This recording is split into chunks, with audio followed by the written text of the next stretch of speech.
Pemirsa, duet Anies Baswedan Muhaimin Iskandar yang dilontarkan Partai Nasdem di Tenggarai membuat koalisi perubahan untuk persatuan goyah.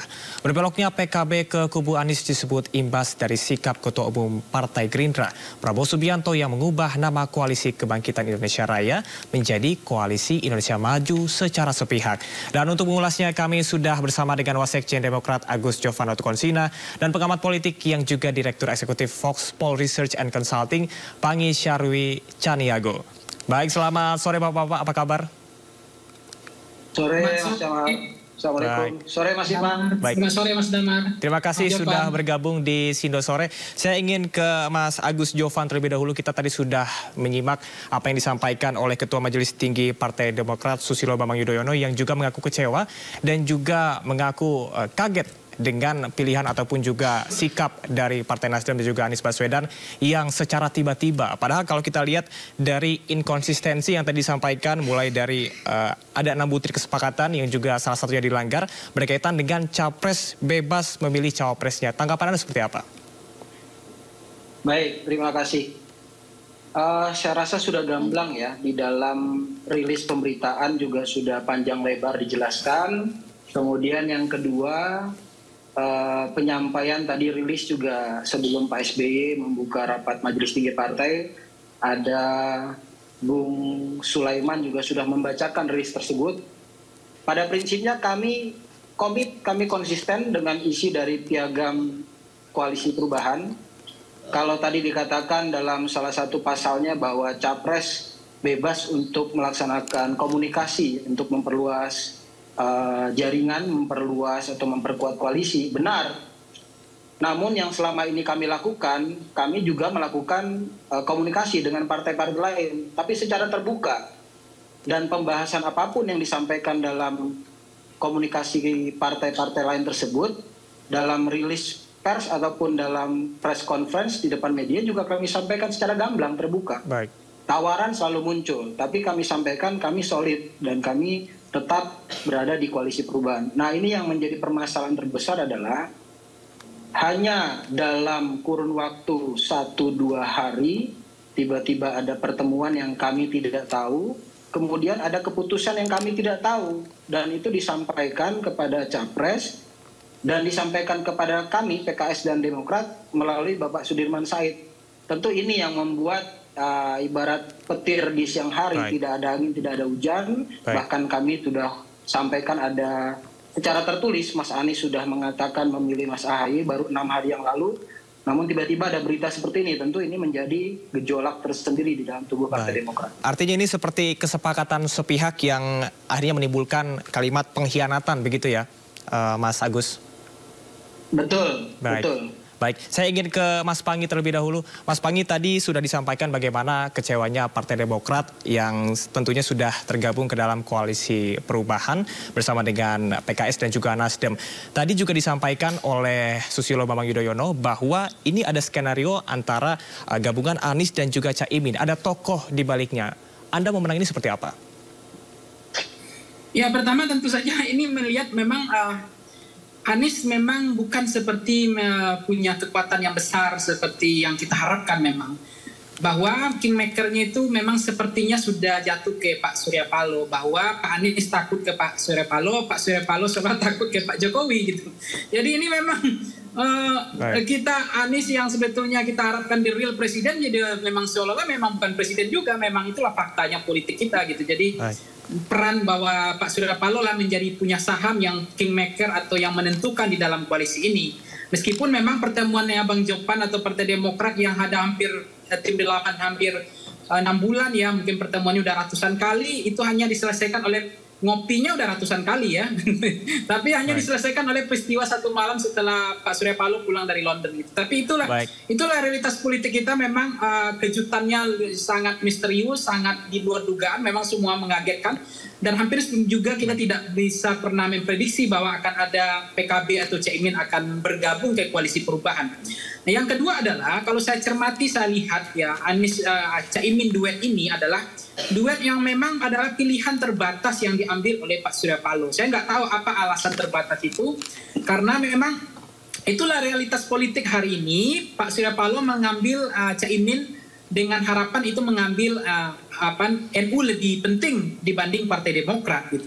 Padahal kan bagi Demokrat adalah beliau sudah memastikan infrastrukturnya bahwa sudah masang baliho, kemudian elektabilitas Anies AHY juga cukup bagus, bahkan saya mencermati elektabilitasnya misalnya AHY ya merata juga, walaupun memang ada persoalan di Jawa Timur, elektabilitas AHY hanya 4% gitu. Tapi kan itu masih ada waktu. Nah, mungkin itu juga yang menjadi titik lemah yang belum disepakati oleh Pak Surya Paloh. Kalau alasan ketua umum partai, saya pikir juga itu yang saya khawatirkan kemarin, kalau AHY ambil sebagai cawapres, maka ketua umum partainya akan naik, Partai Demokratnya akan naik. Tapi ternyata ketika mengambil Caimin, ya Partai Caimin juga akan naik ke depannya, punya masa depan juga, Caimin juga punya masa depan. Alasan ini ternyata tidak relevan. Nah, yang ketiga adalah kalau kita cermati duet Anies ini, memang sudah hampir tidak dipastikan tidak akan deklarasi, hampir dipastikan akan deklarasi 2 hari ke depan.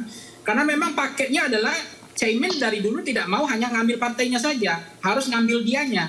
Nah, artinya dengan konteks ini ada konsekuensi terhadap Partai Demokrat, apakah akan tetap bertahan, kemudian bergabungnya Caimin dengan PKB adalah satu paket, atau kemudian Partai Demokrat, kan mazhab Partai Demokrat itu sederhana. Meskipun cawapres itu ditentukan Anies, tapi ada surat itu, ada bukti bahwa memang Anies sudah menjatuhkan ke AHY. Tapi itulah fakta politik bahwa realitas politik yang kita tidak bisa pungkiri. Nah, ini yang menjadi tantangan ke depan. Apakah memang kondisi mazhab Partai Demokrat nggak berubah, bahwa AHY harus cawapres gitu. Nah, kalau AHY harus cawapres, berarti memang koalisinya harus ditinggalkan. Tapi kalau misalnya memang ada peluang untuk persamaan kepentingan lain, karena begini Mas, kita ini, koalisi kita ini betul-betul transaksional, pragmatis, keuntungan saja sebenarnya, professional seeking gitu. Jadi ada koalisi berbasis ideologis, koalisi. Ya, baik, Mas Panggi, artinya apakah ini bisa disimpulkan bahwa dari pihak Nasdem sendiri menyebut ataupun juga menyampaikan kesimpulan tersendiri bahwa elektabilitas AHY tidak cukup kuat untuk bisa meraup suara, sehingga lebih memilih tadi kepentingan yang sudah disampaikan bahwa dari sisi timur ataupun juga dari Jawa Islam moderat ini ingin diambil, sehingga lebih memilih Caimin? Ya persis, saya lihat memang Pak Surya Paloh tidak terlalu yakin dengan, sebetulnya beliau bukan tidak yakin pada Partai Demokratnya, infrastrukturnya beliau tahu mungkin ya, AHY-nya elektabilitas jauh lebih baik daripada Caimin. Tapi memang untuk memenangkan battleground wilayah pertempuran primer Jawa itu adalah Jawa Timur. Kalau Jawa Tengah seperti sudah putus asa gitu, ada kemungkinan sulit. Nah, di kelemahan memang Anies itu adalah di Jawa Tengah dan Jawa Timur. Dan itu juga elektabilitas hanya 7-8%. Nah, persoalan yang sama juga dialami oleh AHY, elektabilitas Jawa Timur juga tidak terlalu baik. Gitu. Ini yang menjadi problem. Bagaimana kemudian Pak Surya Paloh ingin percaya diri dengan mengambil PKB sekaligus mengambil NU. Nah, padahal bergening Demokrat jauh lebih besar, tapi memutuskan memilih NU adalah karena NU kultural itu. Karena mengambil suara NU itu ada gemboknya, cara kampanye juga beda, cara mengambil empati kiai-kiai di sana. Bagaimana dengan beda. PKB? Nggak bisa. Mas Panggi. Ya PKB, gimana? Dengan PKB, bagaimana dengan PKB? Ya artinya mengambil PKB kan harapan kemudian itu mengambil NU. Karena cara membuka gembok kuncinya NU itu Jawa Timur itu beda, nggak bisa dengan cara-cara konvensional gitu. Itu yang tahu ya Caimin sendiri. Meskipun Caimin punya... ini kan juga saya nggak tahu akan dibuka kasus durian inilah, kemudian kasus yang lain kita nggak tahu. Tapi intinya sebetulnya Caimin juga punya nilai lebih gitu. Misalnya beliau ketua umum partai, PKB juga, sama dengan AHY. Kemudian Caimin juga pernah jadi wakil ketua MPR, wakil ketua DPR. Caimin juga pernah misalnya punya pengalaman sebagai orang yang bisa menjadikan partai PKB partai yang cukup leading di papan tengah gitu. Jadi Mas Panggi, kita akan kelebihannya. Kita akan langsung meminta bagaimana pendapat dari Mas Rohim selaku juru bicara PKB yang saat ini sudah bergabung dengan kami. Mas Rohim, apakah sudah bisa mendengar suara kami? Siap. Baik, bisa Mas Rohim, tadi Kita sudah berbincang mengenai bagaimana dinamika dan juga gejolak politik yang terjadi antara Koalisi Perubahan, Nasdem, Demokrat dan juga PKS, dan sudah disampaikan pula beberapa hal terkait dengan inkonsistensi dari Partai Nasdem yang memilih Caimin. Tanggapan Anda selaku juru bicara PKB seperti apa? Tentu ini adalah perkembangan politik, dinamika politik yang luar biasa, cepat, di mana kemarin kita selama 1 tahun berkoalisi sudah progres dengan Partai Gerindra. kita sudah membentuk satu koalisi yang tidak pendek, ini berlangsung sangat panjang gitu dan dalam.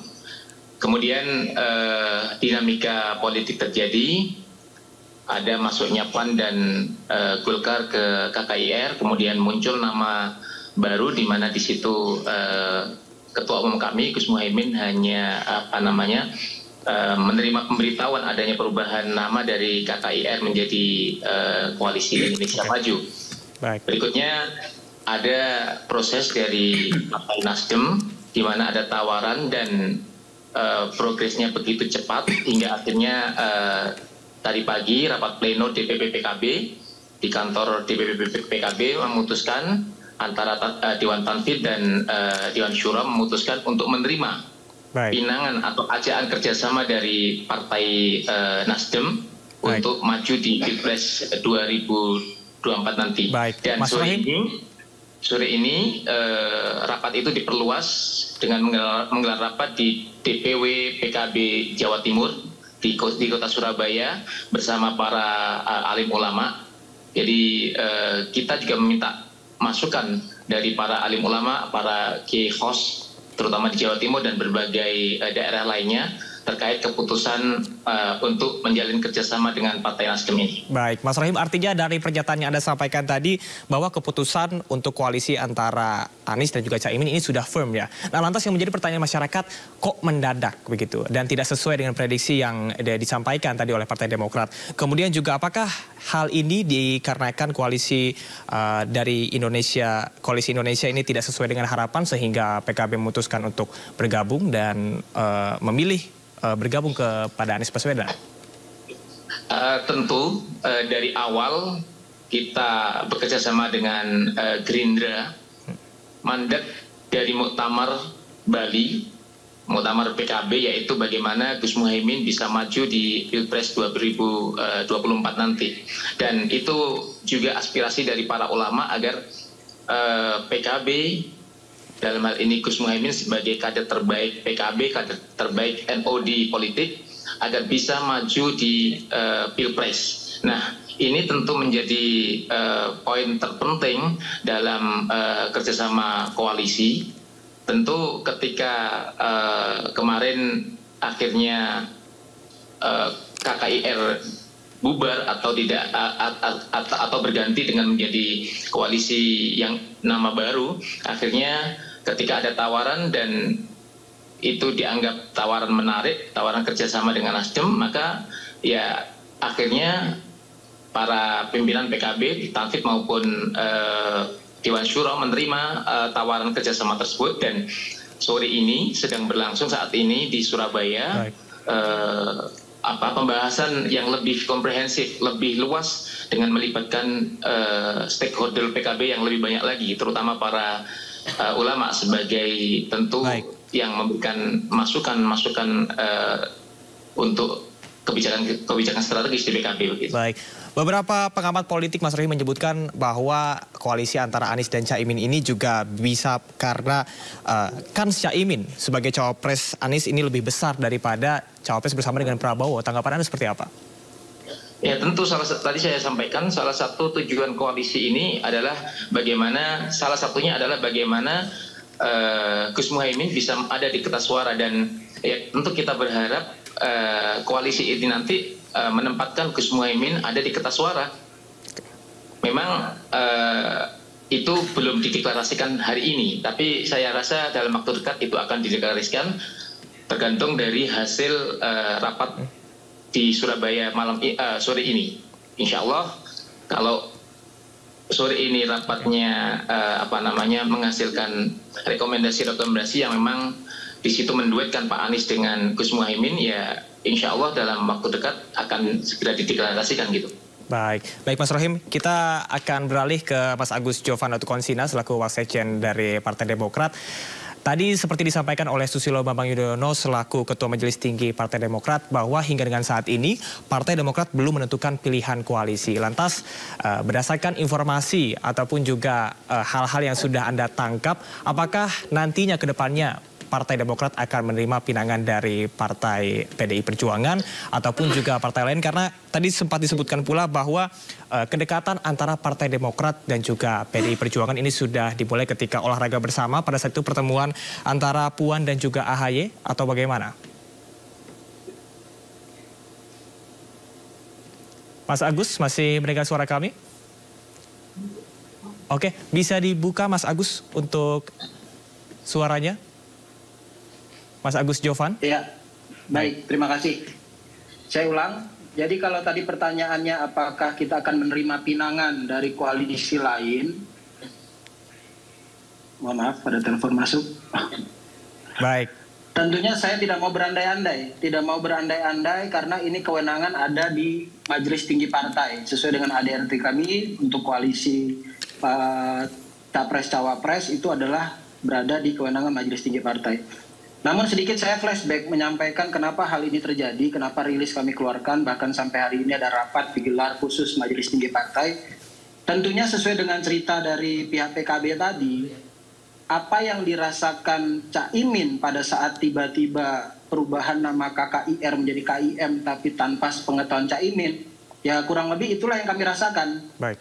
Jadi tidak ada bigu, tidak ada pemberitahuan, tiba-tiba sudah ada pertemuan dan memutuskan nama cawapres yang mana yang lebih sakit hati sebetulnya. Kalau dibilang baper ya kita nggak bilang baper, tapi normal lah, secara logika normal. Sudah sekian bulan terjalin hubungan komunikasi yang baik, ke daerah-daerah juga penyampaiannya cukup masif, hanya menunggu tanggal deklarasi. Bahkan pertemuan terakhir Anies menghadap kepada Pak Surya Paloh dengan tim 8, kemudian kepada Pak SBY dengan tim 8, dan terakhir dengan Habib Salim Assegaf Al-Jufri dengan tim 8, itu sudah menyebutkan nama, tinggal menentukan tanggal yang diberikan mandat kepada tim 8. Kok tiba-tiba dalam hitungan hari masuk partai lain Mas dalam Jovan, koalisi, terus muncul nama baru yang tiba-tiba diputuskan. Nah ini tentunya yang menjadi hal yang kurang bisa kami terima. Baik Mas Jovan, kita ke Mas Rohim lagi. Mas Rohim, kira-kira untuk deklarasi secara resmi antara koalisi Anies dan juga Caimin ini akan dilakukan kapan? Saya yakin deklarasi akan dilakukan secepatnya, dan kepastian itu akan keluar sore ini setelah DPP PKB mendengarkan masukan dari rapat yang digelar sore ini di Surabaya. Baik, terakhir. Menerima masukan dari para kiai, dan nanti setelah rapat ini pasti akan dipastikan deklarasi, waktu deklarasinya. Tapi saya rasa ini akan segera dilakukan dalam waktu dekat. Baik Mas, kita ke Mas Panggi selaku pengamat politik, bagaimana nantinya untuk Anies dan juga Caimin, ini kansnya seberapa besar untuk melakukan pemenangan, dan bagaimana nantinya nasib dari Partai Demokrat yang Anda lihat? Ya kalau kans Caimin memang dianggap lebih potensial mungkin kalkulasi hitungnya karena Jawa Timur ya pertimbangan. Tapi ini juga akan Prabowo, Pak Ganjar, Pak Jokowi, Bu Mega juga akan bekerja keras bagaimana memecah suara NU. Karena waktu Haji Ma'ruf Amin jadi representasi NU waktu itu suaranya tidak terpecah. Nah ini yang kemudian membuat kalau memang nggak terpecah tentu akan suara itu akan sangat signifikan di Jawa Timur, akan bisa di take over, diambil alih oleh Caimin. Karena memang Anies Baswedan itu lemah di Jawa Timur. Makanya kalau kita lihat apa yang disampaikan oleh Cak Rohim tadi bahwa itu dibahas di Surabaya, diputuskan di Surabaya, itu artinya kan betapa pentingnya Surabaya, betapa pentingnya dalam kalkulasi hitung-hitungan mereka adalah Jawa Timur gitu. Nah itulah yang menjadi salah satu cara yang menjadi. Yang kedua adalah begini, ketika memang ada peristiwa PKB tidak diberitahu, tidak dihargai, etika politiknya Pak Prabowo dianggap kok begini, misalnya tiba-tiba ada koalisi dirubah tanpa sepengetahuan PKB. Nah itu juga nuansa kebatinan secara etika politik yang dirasakan oleh Partai Demokrat. Kok tidak diajak, tidak didiskusikan, kok tiba-tiba putusan semalam ini bisa mengubah pertemuan yang sudah ratusan kali ngopi gitu di tim 8. Nah ini yang kemudian memang di dalam politik kita memang tidak bisa bicara etika lagi. Saya lihat udah bicara tentang kekuasaan, bagaimana menang. Itulah realitas politik kita. Ini adalah transaksional pragmatisnya luar biasa. Mas Panggi, kami sudah bisa menyerap apa yang Anda sampaikan. Artinya tentunya kita masih menunggu bagaimana nantinya langkah-langkah politik yang akan dilakukan baik dari Partai Nasdem, Demokrat dan juga PKB. Apakah akan bergabung ke koalisi perubahan dan juga nanti nasib dari Partai Demokrat sendiri, apa nantinya langkah ataupun juga sikap politik yang akan diambil berkaitan dengan regulasi ataupun juga nantinya yang akan disampaikan langsung oleh petinggi Partai Demokrat. Terima kasih Bapak-Bapak kepada Mas Agus, Mas Panggi dan juga Mas Rohim. Terima kasih atas informasi dan juga bincang-bincang politik pada sore hari ini. Selamat beraktivitas dan juga bertugas kembali. Salam sehat. Terima kasih. Selamat sore. Mas Rohim, Mas Jovan. Ya.